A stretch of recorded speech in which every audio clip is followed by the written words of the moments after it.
Right, guys, I'm new to Pathfinder. Don't know if you are, and we know these core rules are coming out.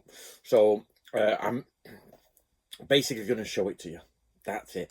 I got the core player 2, and I weren't really sure what was coming in on it. So anyway, my name's Anthony Cummins. I'm a historical researcher and author. Subscribe to this channel because this is my D&D stroke Pathfinder stroke fantasy channel based on Warduke, and I produce books like the Book of Bushido, the Book of Ninja, How to Be a Modern Samurai, The Ultimate Art of War, etc.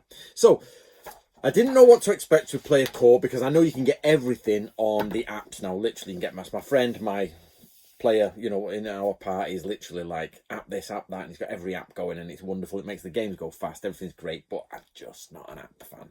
But still, so I'm going to quickly take through the table of contents. Basically, it's a load of new people you can play. That's it. You know, that's basically it.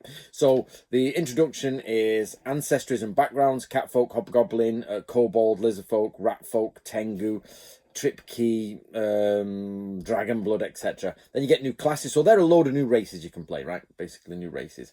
I know we don't say that word anymore, but that's what they are. Classes: alchemist, barbarian, champion, investigator, monk, oracle, sorcerer, swashbuckler, and familiars. The actual art for the swashbuckler is superb, actually. Archetypes: I must admit I've not gone through these yet. Alchemist, barbarian, champion, investigator, monk, oracle, sorcerer. These are about the multi-classing. Acrobat, archaeologist, archer, assassin, bastion. I've not really delved into that one. Beastmaster, blessed one, bounty hunter, cavalier, celebrity, dandy, dual weapon, warrior, and it goes on. We got ritualist, scrounger, sentinel, Viking. I don't like the idea of putting Vikings in it, but if it's not historic, when they put, I always find it weird when people put things like, you got 3D models and everything. We're doing all that now on the 3D printing, and somebody will have a top hat and a monocle, and the next person's like a Viking, and it just doesn't work. You're from one collective point, or if you're lots of different things, there's a reason why somebody's got a top hat and an 18th century dress on versus a 9th century Viking raider. Doesn't make sense to me.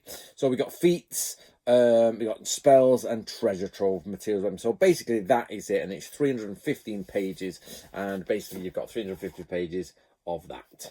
You know what I mean? Here's some new stuff. Here's another one of just random page. Let's go random pages. So, you know, you've just got tons and tons of new extra information. So basically, making your character, you could say it's for those who don't make, you know, base interesting characters, or it's just you're sick of making characters. Yeah, let's do that. Or just ease. Some people like lots of, you know, combinations. I personally never make a character like that. I always make a character by picking the model first. I pick a model I like from an STL file, and I get my friend to print it on his lovely printer, and then I actually say to him, make me that character, and he, with his app, character, there you go. And you know, from there, so there you go, guys. Pathfinder Player Core 2, that's the basic. Have a look through. I'll do the whip through for you so you can, you know, sorry, it's really hard to do it this way, but you get the idea. Lots and lots of different, of course, everybody's like, you know, how can I say this, not from the same place, you know what I mean? They're all from different places of the world, which I dislike in fantasy. I think fantasy should be, because it's set medieval, pre-medieval, and it should be like, people from hot places look like that, people from cold places look like that, and wherever you are in that place you can then make it, or there's a reason that a horde of them have come this way, or you know, there's an invasion this way for this. So there's lots of reasons you can pull things in, but I do think when they just blanket go, everyone's every race, every colour, everything, and we're all lovey together, I just think it takes away from the world. You haven't got that idea of like you're in the cold, you know, frozen lands, and everybody's very pale and tall and short, sorry, pale, you know, they're hunched over, and then you get to the sort of like you move out, and it takes you months to move into hotter lands, and then the people start to change. I think that